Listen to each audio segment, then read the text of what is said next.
Assalamu alaikum. Hope you are all well. Today we are going to start the unit number 1 of class 9 science group, that is matrices and determinants. First of all हम देखेंगे कि matrix होता क्या है।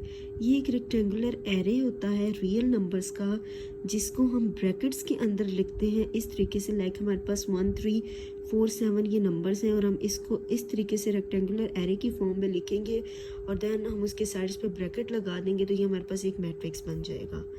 हमारे पास matrix में दो चीज़ें होती हैं, rows and columns of the matrix. हमारे पास लाइक ये एक मैट्रिक्स है, इसके अंदर ये एंट्रीज हैं कुछ, हर नंबर को एक एंट्री कहेंगे हम मैट्रिक के अंदर। ये फर्स्ट एंट्री है, सेकंड, और इस तरह से ये सारी एंट्रीज हैं। तो ये फर्स्ट लाइन जो होगी इसको हम रो कहेंगे। इस तरीके से जो लाइन होगी ये हमारे पास रो होगी, और इसी तरीके से जो इस तरह से लाइंस होंगी ये हमारे पास कॉलम होंगे। तो इस मैट्रिक्स ए के अंदर हमारे पास 3 रोज हैं और 3 ही हमारे पास कॉलम है। लाइक हमारे पास ये डेफिनेशन है कॉलम की, in matrix P all the entries presented in the vertical way. जो वर्टिकल वे में हमारे पास एंट्रीज होंगी वो हमारे पास कॉलम होंगे, और जो हॉरिजॉन्टल वे में हमारे पास एंट्रीज होंगी वो हमारे पास जो है वो रोज होंगी। एक्सरसाइज 1.1 स्टार्ट करने से पहले हमें डेफिनेशंस के बारे में पता होगा, तो हम एक्सरसाइज 1.1 को कर सकते हैं। तो ये कुछ डेफिनेशंस हैं। Order of A matrix, the number of rose and columns in A matrix specify it's order. किसी भी मैट्रिक्स के अंदर जितनी रोज होंगी और जितने कॉलम्स होंगे वो उसके ऑर्डर को स्पेसिफाई करेंगे। If a matric M has M rows, like हम रोज को कहते हैं हमारे पास एम है और नंबर ऑफ कॉलम्स हमारे पास एन है, then M is said to be order of M by N, तो उसके ऑर्डर को हम एम बाई एन लिखेंगे। लाइक हमारे पास एन एक मैट्रिक्स है, इसमें हमारे पास 3 रोज हैं और 3 कॉलम्स हैं। तो सबसे पहले हम रोज लिखेंगे, 3 रोज हैं, बाय जितने कॉलम होंगे उतने हम कॉलम लिखेंगे। तो इसका ऑर्डर क्या होगा 3/3। लाइक हमारे पास पी एक मैट्रिक्स है, इसमें एक रो है और कॉलम है इसमें 1 2 एंड 3। 3 रोज हैं तो लिखेंगे 1/3। 1 रो है इसके अंदर और 3 कॉलम्स हैं, इसका ऑर्डर हमारे पास हो जाएगा 1/3। नो इक्वल मैट्रिक्स, हमारे पास 2 मैट्रिक्स इक्वल होंगे। कब इक्वल होंगे उसकी 2 कंडीशंस हैं हमारे पास। The order of A is equal to order of B. जो हमारे पास मैट्रिक्स ए है उसका ऑर्डर और मैट्रिक्स बी का ऑर्डर जो है वो सेम होना चाहिए, and there corresponding entries are also equal. और इनकी कोरस्पॉन्डिंग एंट्रीज जो है लाइक इस ए मैट्रिक्स है और बी है, फर्स्ट एंट्री के इक्वल होनी चाहिए, सेकंड एंट्री के इक्वल, थर्ड के, और इस तरह से कोरस्पॉन्डिंग एंट्रीज जो है वो इक्वल होनी चाहिए। तो यहाँ पे हम इसको 2 + 1 3, तो सेकेंड एंट्री देखे 3 और 3, और इस तरीके से 4 - 2 2। तो इनका ऑर्डर भी सेम है, लाइक 2/2, 2 रोज 2 कॉलम्स, इसमें भी 2 रोज 2 कॉलम्स, और इनकी कॉरेस्पॉन्डिंग एंट्रीज भी सेम है। तो ये हमारे पास क्या होगा, इक्वल मैट्रिक्स होगा। Now exercise 1.1 of chapter number 1 is the question number 1 is find the order of the following matrix. ये हमारे पास हमें डिफरेंट मैट्रिसेस दिए गए हैं जिसमें हमने इनका ऑर्डर फाइंड करना है। लाइक ए मैट्रिक्स है हमारे पास, ए इज इक्वल टू 2 3 -5 और 6। इसके अंदर 1 और 2 इसकी रोज हैं, 1 और 2 इसके कॉलम्स हैं, तो इसका ऑर्डर हो जाएगा 2/1। यहाँ पे भी सेम 2 रोज हैं और 2 कॉलम्स हैं, 2/2। सी एक इसके अंदर हमारे पास रो है और 1 और 2 इसके अंदर कॉलम है, तो 1/2 इसका ऑर्डर हो जाएगा। डी इज इक्वल टू 4 0 6, 1 2 और 3 इसके अंदर रोज हैं और एक इसके अंदर कॉलम है, तो 3/1। ई इज इक्वल टू 1 2 3 रोज हैं इसके अंदर, 1 2 2 कॉलम्स हैं। इसी तरीके से एफ इज इक्वल टू 2, 1 इसके अंदर रो है और 1 ही इसके अंदर कॉलम है। जी 1 2 3 रोज हैं, 1 2 3 कॉलम्स हैं।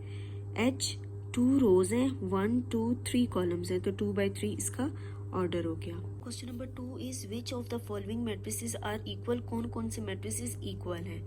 तो इक्वल मैट्रिसेस की डेफिनेशन में हमने पढ़ा कि वो मैट्रिक्स जो हैं वो इक्वल होंगे जिनकी कोरेस्पॉन्डिंग एंट्रीज भी सेम होंगी और जिनका ऑर्डर भी सेम होगा। तो ये डिफरेंट मैट्रिक्स गिवन है। Like A is equal to 3, 1 order का मैट्रिक्स है और 3 इसकी एंट्री है। तो हमने इनमें सब में देखना है कि ये वाली सिचुएशन और किसकी है, जिसमें एक ही कॉलम हो और एक ही रो हो, मतलब उसका ऑर्डर 1/1 हो और उसकी एंट्रीज भी सेम हो। तो सी अगर हम देखते हैं, सी इज इक्वल 5 - 3, इसको सॉल्व करेंगे 5 - 3 sorry 5 minus 2 is equal to 3। तो ए और सी का ऑर्डर भी सेम और इनकी एंट्रीज भी सेम है, तो ये हमारे पास मैट्रिक्स होंगे, इक्वल मैट्रिक्स होंगे, और इसको हम इस तरीके से लिख देंगे। इसी तरीके से इन मैट्रिक्स के अंदर जो जो एंट्रीज सेम होंगी उनका जो है हम उनको इक्वल की फॉर्म में इस तरीके से लिख देंगे। Now the last question of this exercise is question number 3, that is find the value of A, B, C and D which satisfy the matrix equation। ये हमारे पास हमें दो मैट्रिसेस दिए गए हैं, इक्वल मैट्रिक्स हैं, तो इसकी डेफिनेशन के अकॉर्डिंग मैट्रिक्स की कि फर्स्ट एंट्री के मीन्स उनकी कॉरेस्पॉन्डिंग एंट्रीज इक्वल होते हैं, तो हम कॉरेस्पॉन्डिंग एंट्रीज को इक्वल रखते हुए हम इक्वेशंस बना लेंगे। A plus C is equal to 0, A plus 2B is equal to -7, C minus 1 is equal to 3 and 4D minus 6 is equal to 2D। ये आपने जगह छोड़ देनी है, इस तरीके से आपने 4 इक्वेशंस लिख लेनी है। अब हम इक्वेशंस को तब सॉल्व कर सकते हैं या तो हमारे पास अगर दो वेरिएबल हों तो वो सेम होने चाहिए, तब हम उस वेरिएबल की वैल्यू फाइंड कर सकते हैं, और या एक वेरिएबल और दो हमारे पास कॉन्स्टेंट्स होने चाहिए, तब हम उसकी वैल्यू इक्वेशन से फाइंड कर सकते हैं। तो यहाँ पे A प्लस सी दो वेरिएबल्स हैं, दोनों डिफरेंट वेरिएबल्स हैं, तो हम इसकी वैल्यू फाइंड नहीं कर सकते, इसको हम लास्ट पे करेंगे। A plus 2B is equal to -7, यहाँ पे भी दो वेरिएबल्स आके डिफरेंट हैं, इसको भी हम लास्ट पे करेंगे। C minus 1 is equal to 3, हमारे पास दो कॉन्स्टेंट्स आ गए, तो -1 को हम दूसरी साइड पे शिफ्ट करेंगे, +1 हो जाएगा। C is equal to 3 + 1 4, C की वैल्यू आ गई 4। देन अब लास्ट इक्वेशन को पहले सॉल्व कर लेते हैं। 4D minus 6 is equal to 2D। Same variables आगे, सेम वेरिएबल्स को एक साइड पे कंबाइन कर लें, कांस्टेंट वैल्यू को दूसरी साइड पे शिफ्ट करते हैं। 4D as it is, 2D इस साइड पे प्लस हो रहा है, इस साइड पे आके माइनस, और जब -6 को इक्वल की दूसरी साइड पे लेके जाएंगे तो वो +6 हो जाएगा। 4 में से हम 2 माइनस करेंगे तो 2D आ जाएगा, और 6 एज इट इज 2D के साथ मल्टीप्लाई हो रहा है, दूसरी साइड पे जब उसको शिफ्ट करेंगे तो वो डिवाइड हो जाएगा। जब हम 6 को 2 पे डिवाइड करेंगे तो 3 आ जाएगा। D की वैल्यू आ गई 3। C और D की हमने सबसे पहले वैल्यू निकाली। अब हम आएंगे इक्वेशन नंबर 1 पे। A plus C is equal to 0, यहाँ पे हमने C की वैल्यू फाइंड की थी 4, तो यहाँ पे हम C की जगह पे 4 वैल्यू पुट कर देंगे, इज इक्वल टू 0। 4 इस साइड पे प्लस हो रहा है, दूसरी साइड पे शिफ्ट करेंगे माइनस हो जाएगा। अब यहाँ पे हम हमारे पास जो है प्लस माइनस माइनस दो वैल्यूज़ हैं, 0 के साथ प्लस का साइन है और ये माइनस।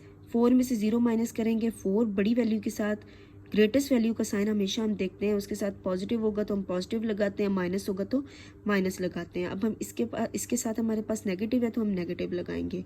नाउ हमारी सेकंड इक्वेशन रह गई थी A plus 2B is equal to -7। यहाँ पे हमने A की वैल्यू फाइंड कर ली है -4, इसको यहाँ पे पुट कर देंगे, 2B एज इट इज़ और -7 भी एज इट इज़। -4 इस साइड पे, हम इसको दूसरी साइड पे शिफ्ट करेंगे तो ये +4 हो जाएगा। माइनस प्लस माइनस, 7 में से 4 माइनस करेंगे 3 आएगा, ग्रेटेस्ट वैल्यू के साथ माइनस का साइन है तो माइनस आ गया।